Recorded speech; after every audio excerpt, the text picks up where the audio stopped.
This podcast is brought to you by Most Valuable Podcasts, leading the league in podcasting entertainment.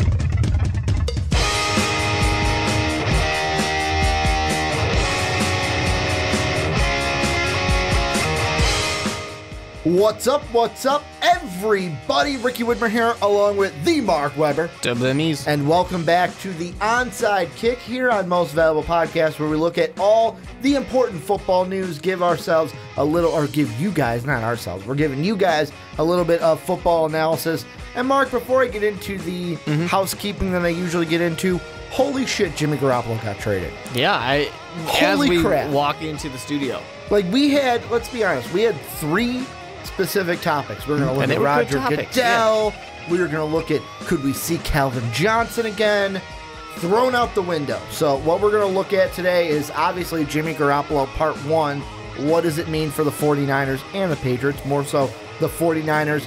Then how it affects Kirk Cousins, because duh, he's got one last spot to go now in the offseason. Then we're going to look at Deshaun Watson and make our picks. Now I will get into our housekeeping. First off, patreon.com/most valuable podcast. That's just your way to help support the channel more so than liking, subscribing, watching, sharing, doing all the wonderful things you already do. Plus, if you want to join Patrick and Jake at our $10 tier, you can join a podcast down below. Every single month you're on that tier, you get to join us and we get to talk about your topic. Patreon.com/most valuable podcast. Also, if you're on iTunes, you're not on iTunes, you have an iTunes account, go and rate not just the Onside Kick, give us a 5-star rating, but rate all of our podcasts here at Most Valuable Podcast. The Primetime Podcast, Rick and Johnny Podcast, the Fast Break Podcast. Give us that 5-star review. But Mark, let's get into this. And the first thing I'm going to ask you, before we get into what does this mean for the 49ers, initial reaction, Jimmy Garoppolo traded to San Francisco. Well, right off the bat, I'm going to think, all right, cool. You know, you went out and you addressed this. You went and you got a quarterback that you need. The second immediate thing I think of is like, all right, so the San Francisco 49ers are winless right now. If it's not for Cleveland, they have the first overall pick almost locked up. But this year, I keep being told, you're one of the people who keep telling me there's a million good quarterbacks. You're going to get your quarterback of the future, you know. Well, you could get your quarterback. You might be able to. I mean, if you have the That's what people keep telling me. If you have the number one pick as of right now, Sam Darnold people looks keep like telling the guy. me that as long as you're in the top 5, you are going to get a franchise quarterback. Yeah. And so much so that 1, 2, 3, 4, 5 could all get franchise quarterbacks. Is what I keep being told. Now, I sit there and I say, I just think a tiny bit. I like Jimmy Garoppolo. I like the trade, but a tiny bit of me thinks, if you're a San Francisco 49er fan who is just getting excited, you just saw Deshaun Watson doing great. You've seen Carson Wentz. Jared Goff's looking good right now. You know, Mitch Trubisky's the GOAT. And then there's Kaiser, and Mahomes isn't playing yet. But anyways, you know, when I mentioned the good guys, you look at all of them and you think, all right, we're going to get Rosen. We're going to get Darnold. We're going to get one of these guys. We got him. And then a little bit of that excitement leaves me. You know, and I'm happy because Jimmy Garoppolo is supposed to be a great quarterback, and he's looked good in the small amount of opportunities we've been able to see him play. But just part of me sits there and goes, oh, man, we could have gotten one of these top guys that I keep being told are absolutely amazing. Some of the best guys coming out of college in years. And now New York might get one, Cleveland's, maybe the Jaguars can get one of them, but not us. Yeah, and I understand where you're coming from, but 49er fans, I'd be on the opposite side. I would be ecstatic. I would be screaming from the rooftops. Are you holding a parade? Holy shit, not a parade yet. You got to get 6 wins. Like, we're treating this Oakland Raiders style. Get to 6, 7 wins, then we will hold you. I think San Francisco right now will be happy with one. I'll be happy with a single win. But I am sitting there going, holy crap, we have our quarterback of the future. And I know what you're saying. Like, this is a loaded draft class. And the 49ers, we're expecting them to be either 1 or 2 in this draft. However, but maybe not now. I mean, with Jimmy Garoppolo, he can win a few games. Could win a few games, but also, I look at this, I rather have a guy that has a few years under his belt and has been in the league rather than a guy right out. Unless we're talking like Andrew Luck style talent, where Sam Darnold is good, but let's be honest. He's we're not crowning him as like Andrew Luck. We're just saying, you know what? He's going to be a franchise guy for you. And right now there's no guarantee for the 49ers that you do that. The other thing I look at this, John Lynch wins again. He wins another trade. I know the famous topic you and me were talking about before the podcast is the draft day trade with the Chicago Bears. I personally feel like whichever side you're on, that was a good trade for John Lynch. Moved back just one. I don't think he was really going to take Trubisky. He got to take the guy. It's never been about him picking Trubisky. It's always been about other teams. Well, he got the guy that he wanted in Thomas, but then also got more picks from Chicago. Now with this one, I'm looking at this yet again. John Lynch working his rookie magic in the front office. The Patriots, we talked about last year. We talked about years before. They didn't want nothing less than a first round. They could have got this from this team, this from that team. The whole thing was that they would possibly get Cleveland's 12. Yes, and you only get a second-round pick. That's all you get. I look at that.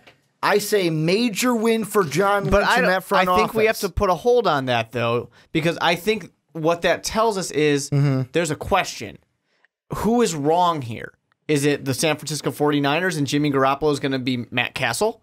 Or is it that the Patriots were wrong here and they should have unloaded him earlier? Because right now, the reason I think that he was going for a second overall is because in 1 week, he's walking. And there's nothing you can do about it. No, kind of. But the thing that I look at this is more of the Patriots held on too long. No, that's exactly what I was held on just to saying. It too long. To where that's exactly what I was saying, ladies and gentlemen. They should have traded this a lot sooner. They should have traded him in the offseason. It should have happened. Offseason last year, it should have happened well before because this. The problem was, I think that there's something going on in the Patriots organization where they thought they actually bought into I don't really think that Tom Brady's going to make it this season, so we need this backup. Or the flip side of it has to be that, Jimmy Garoppolo, we can find someone just as good. They got to be buying in right now on one of these two things. And really, time just ran out on Jimmy Garoppolo. Well, you had to either re-sign him, which was going to be a silly thing to do because he wasn't going to ask for backup money. Well, you'd have to franchise tag him. Which is not asking for backup money. He just watched Mike Glennon get paid by the Chicago Bears. He's going to say, I can tell you I'm a better quarterback than Mike Glennon, and I don't doubt it. I just think that this whole thing, I think a little less of the win on John Lynch here. I think he's lucking into a good situation. I think the real big thing is I think the Patriots just completely mishandled this Jimmy Garoppolo situation. And the thing that I look at it with the Patriots and Jimmy Garoppolo, like I said, they hung on too long. Why did they? Kind of like I feel like this Patriot team was like, you know what? We got to hang on to Jimmy. We don't know what's going to go on with Tom Brady. However, what does that tell me then about Jimmy Garoppolo? It means that Bill Belichick, who basically runs the show, does the GMing and the head coaching in New England, was very high on this kid. So high on this kid to where when it was like, you know what, we got to keep him because what if Tom does fall off the hill? What if Father Tom does catch up to him? Father Time catches up to him. The fact that they held on to him this long says to me there's something special about this kid. And I get you're more on the pessimistic side. Is that what I'm looking for? It's a little pessimistic. I will admit that I'm a little pessimistic. But it's purely just on history for me of no quarterback. Jacoby Brissett currently is the only exception. There's not a quarterback who comes out of New England who is really successful when they leave New England. And you brought up a good point before we recorded of the systems those quarterbacks have been in have not been anywhere near the Bill Belichick caliber. There's a valid point to that. But at the same time, a high-flying offense in San Francisco was great because they had amazing players. Jimmy Garoppolo doesn't have those same amazing players. So I'm not willing to give Shanahan all the credit as much as I think Julio Jones, Sanu, Freeman out there. I think that these guys deserved a lot of that credit. Matt Ryan. they deserved a lot of the credit on just being great players. Jimmy Garoppolo is going to be falling into a not pleasant situation. It's better than Cleveland. No way you wanted to go to Cleveland, but you could be in a better spot right now. You would have been much happier, I think, if a Miami Dolphins traded for you. You know, something like that. I'm just making something up because they have good players out there that are being underutilized. But they also have Ryan Tannehill. Yeah, that's what I'm saying. I'm just saying that they have weapons that aren't being utilized. You would have been happy going there. I think you might have even been happier going to the New York Jets because at least they have some talent out there that's not being utilized. Well, San Francisco, I have nothing wrong with the actual organization. They just don't have the talent yet. Well, and let me put this into perspective. The three big Brady backups that moved on the year after that they were in New England. The first one that I'm going to look at, Ryan Mallett. Where did he go straight from New England? He went to the Texans. That was really brief. Well, it was really brief because that next year he was in Baltimore.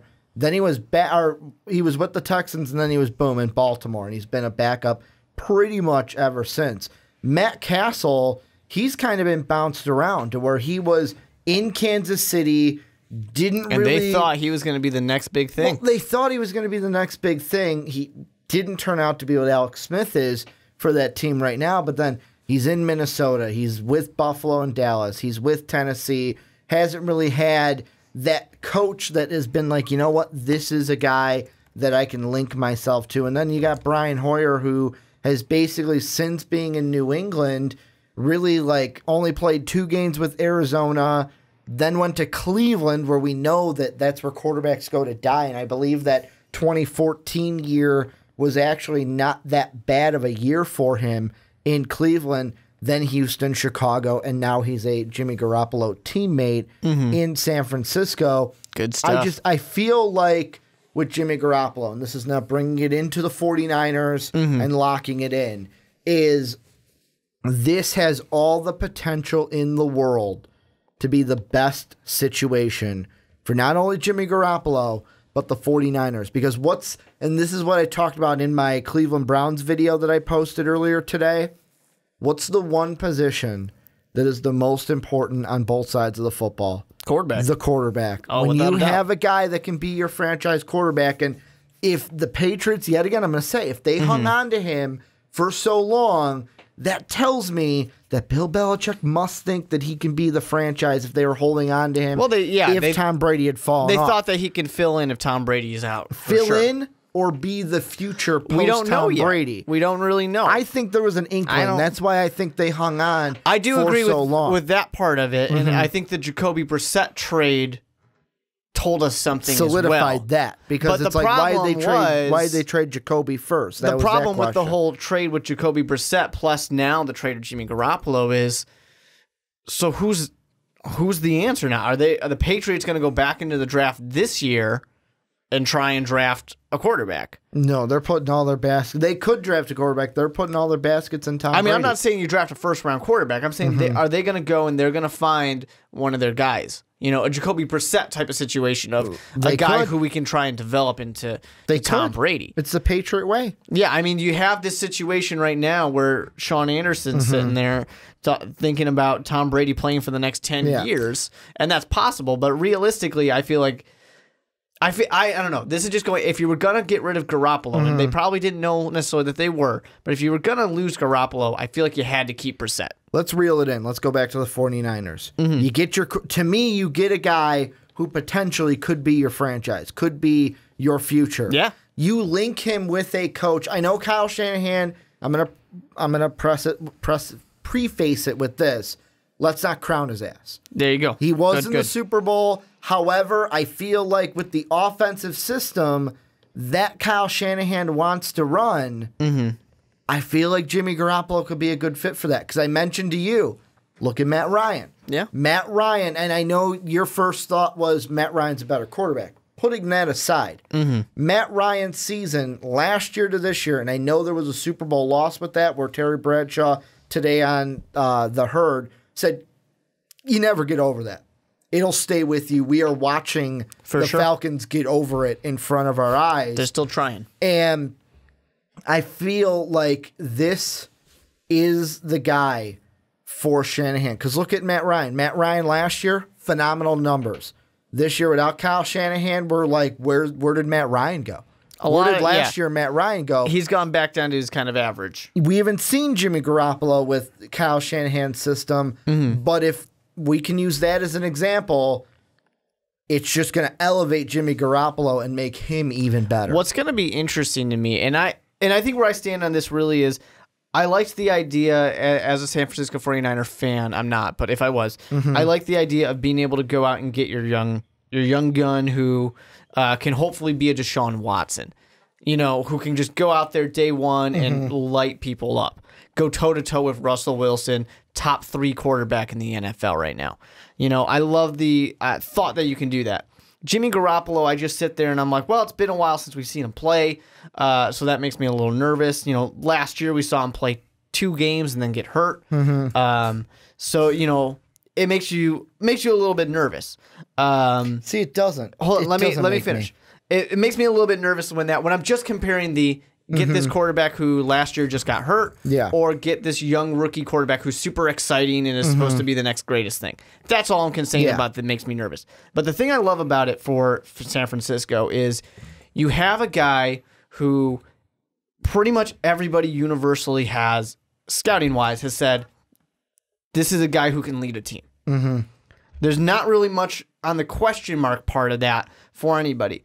The thing that will be concerning for San Francisco is they have to be smart about it. They cannot let some dumb mistakes happen of, say, Jimmy Garoppolo has a rough time. The San Francisco 49ers only win 1 game. He throws a few too many interceptions, something he's not known for doing. But let's just say, he doesn't throw as many touchdowns as we want because there's no weapons really for him to take advantage of. I don't think he's thrown a single interception. He's played 2 games. But, I'm just saying, things are not going well. The San Francisco 49ers have to be smart about this. They're in a rough situation contract-wise for him because he's going to want good money. Not great money. He's not going to go out there and say, pay me, the big boy money necessarily. That's where I think that this could actually be a win contract-wise. Let me finish what I'm trying to say. So I think this is the dangerous situation of they're going to fall into a situation where he's going to be smart. I don't think he's going to sit there and say, I want to be the number 1 paid quarterback, because he's not an idiot. Yeah. He's not going to do that. He may have went to Eastern Illinois, but the guy's not an idiot. For those of you who aren't from Illinois, Eastern's kind of the party school joke. You calling Sean Payton an idiot? Is that what you're doing? No, I'm just Tony Romo I'm just saying idiot? that people go to Eastern to party, not for school. Tony Romo, Sean Payton, both pretty good NFL players and coaches. Yeah, they went to party, not to learn. They weren't going to play school, Ricky. So anyways, you get this tough situation where you have that, and then the flip side of it's going to be, of course, that if he doesn't do very well, is there going to be pressure on a young kind of front office to say, well, I guess we got to go get a quarterback, because you can't do that. I think if you're doing this, you have to commit to Jimmy Garoppolo and go all in on it. And if I'm the San Francisco 49ers, I am not even going to wait for the end of the season. I'm going to get him a new contract right now. I want to get him signed ASAP. Well, I don't want him to have the potential to have an amazing season, and now I got to pay him really big money. And I would do the same thing. I'm already working on, hey, Jimmy, how do we get you here long term? However, let's say they can't. He plays the rest of the season without a contract. The good thing is, and this is good thing, and I use air quotes, is they could basically do the Kirk Cousins method with Jimmy Garoppolo. You have him for this year. You have him for next year, the year after, and the year after. You basically have him for at least 3 more years, because you can go franchise tag, franchise tag, franchise tag. Now, the second and third... But how has that worked out for the Redskins, And that's what I'm saying. The second and third one are kind of worst-case scenarios. You got to be smart about it. But at least if I can't get a contract done this year, I can franchise tag him at the worst this year, still have him for next year. And I mean, like I said, I'm with you. Get a contract going right away. Get it ASAP. I think a nice thing for Jimmy Garoppolo, and he just came from Tom Brady, so let's not go crazy here. But I do think there's a good thing about having Brian Hoyer as a part of that team. I mean, Brian Hoyer's not a great quarterback, but he is a smart quarterback, and he's the guy who's kind of going to continue being a good mentor. It's not like he's sitting there with C.J. Beathard. C.J. Beathard being his mentor right now, who's younger than him, just purely on that for the backup. And I mean, another thing that I look at, and of course the schedule, usually when you finish in the top 5, your schedule's a little bit easier than like the Dallas Cowboys this year. Yeah, but it's not a cakewalk for Dallas. It's not a cakewalk. I'm sorry for San Francisco. But just look at this alone. In the games you had played earlier this season, you do have a team that has fought in games, that has talent. I feel like with Jimmy alone, if you would have had him, and I know I'm playing shoulda, coulda, would is here, but just roll with me. I feel like in games that you've played, think about this. If you would have had Garoppolo, you could have beat Seattle in Seattle. That was only a 3-point game. You could have beat Los Angeles. That one came down to the final play. I think that Jimmy Garoppolo makes that play, gets the touchdown. Could have beat Arizona. Could have beat Indianapolis. We're both 1-score games. Washington. That's 5 right there. At best case scenario, you have a guy like Jimmy beginning of the season. You're not 0-7. You're 5-2. 5-3 going into week 9. I don't think you can play that game. I know that's woulda, coulda, shouldas, but I mean, looking forward, the Arizona, let's say you can beat Arizona, but the question is if Jimmy plays. And here's the thing I wanted to touch on with what you said, with the rookie quarterback to the veteran quarterback. I love this over getting a Sam Darnold for the 49ers because so many times players coming out of college, what's the big thing we worry about? Them learning the language, them learning how the transition, how the NFL is different. And we're seeing with Deshaun Watson, that has gone beautifully. We're over the offseason, Bill O'Brien was kind of quizzing him over text messages, and he was learning that playbook. There are guys like Deshaun that learn it quickly and put in the work to do it. However, not everyone's like that. I mean, look at Jared Goff. Jared Goff, it took a year and the right coach to get him success.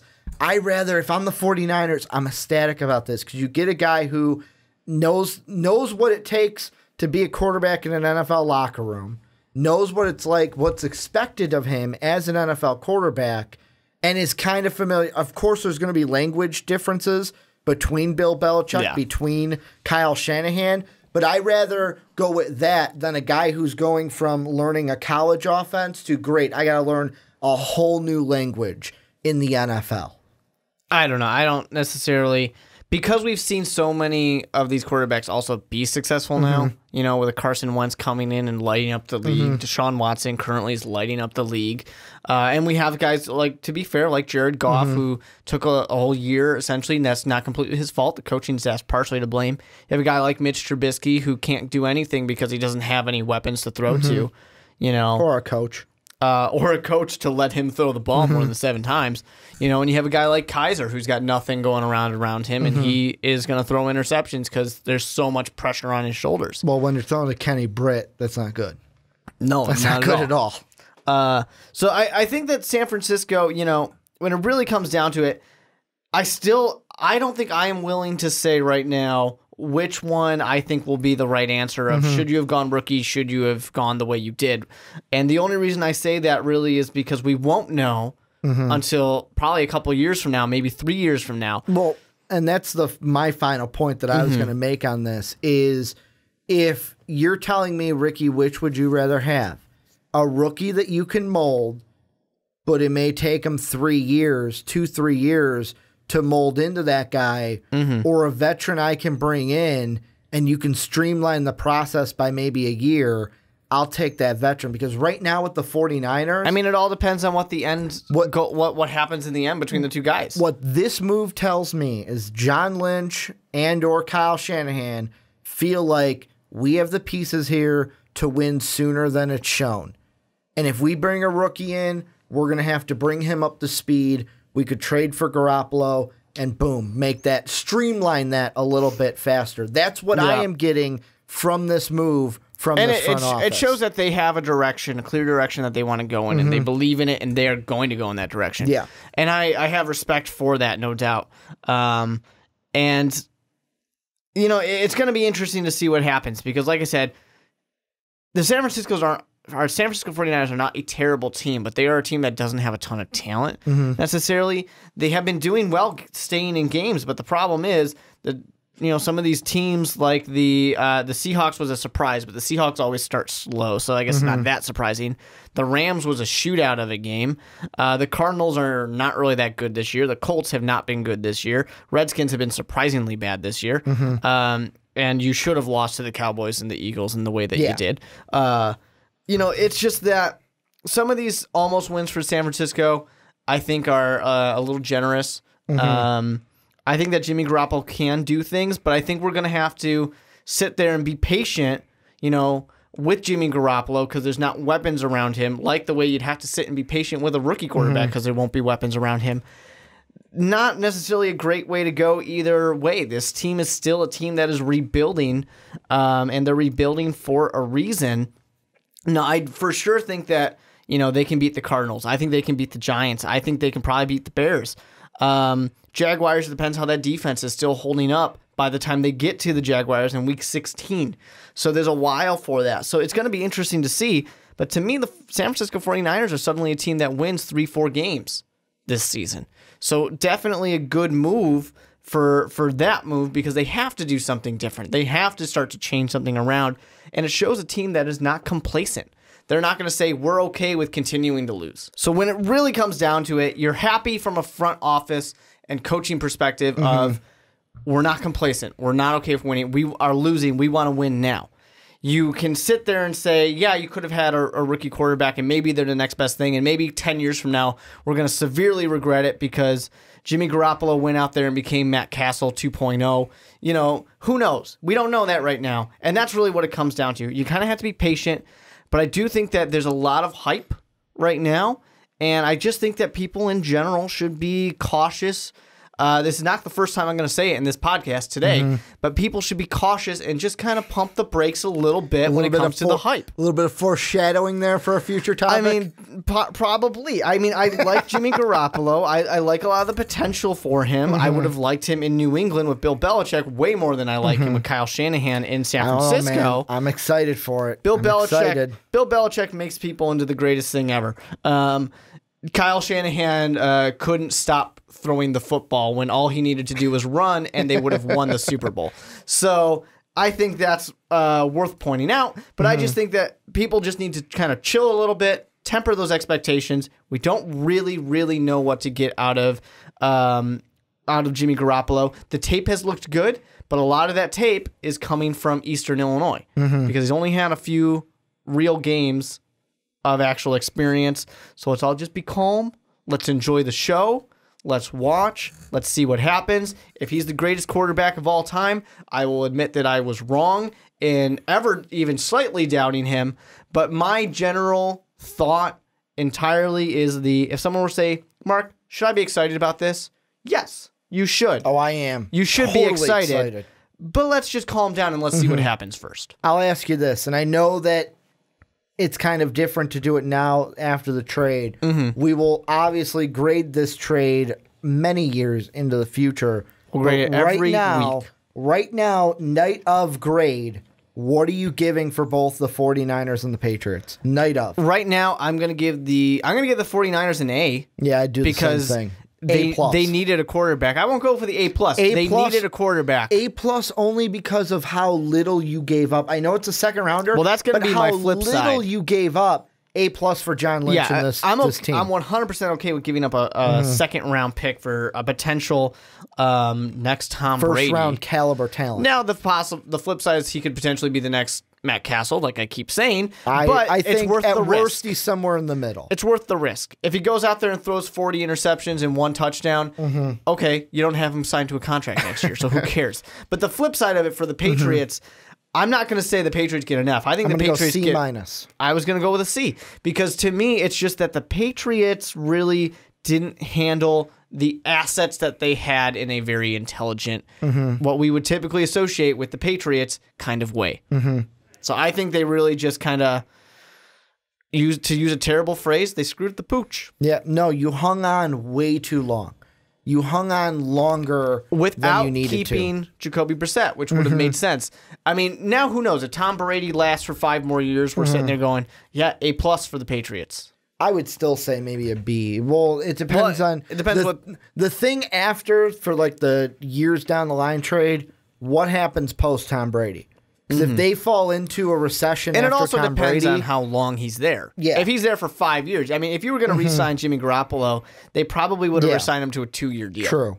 So it all depends on what that. But right now I'm looking at C- just because you could have gotten a lot more if you traded him this offseason at the draft to the Browns. You could have got one of the Browns' first-round picks. But however, Browns Do you think didn't that look like they Cleveland wanted right it. now is sitting there going, all right, we missed on Wentz. We missed on Deshaun Watson. We missed on Garoppolo. Now we just missed on Garoppolo. We didn't even know he was an option. We didn't even know we could have traded him. We got 1 million picks. We'll give you all of them. We didn't even know we had an option. And then they would move Garoppolo for more picks because Moneyball, right? Check out that video on our channel. But this is where I turn it on to you guys. Let us know down below, what do you guys think? What does this mean for the 49ers? How do you think Garoppolo is going to do with Kyle Shanahan? And then also the Patriots side. Did they hang on too long? Will this be a bad move for the Patriots? Should they have traded Garoppolo a lot sooner? Let us know what you guys think down below in the comment section.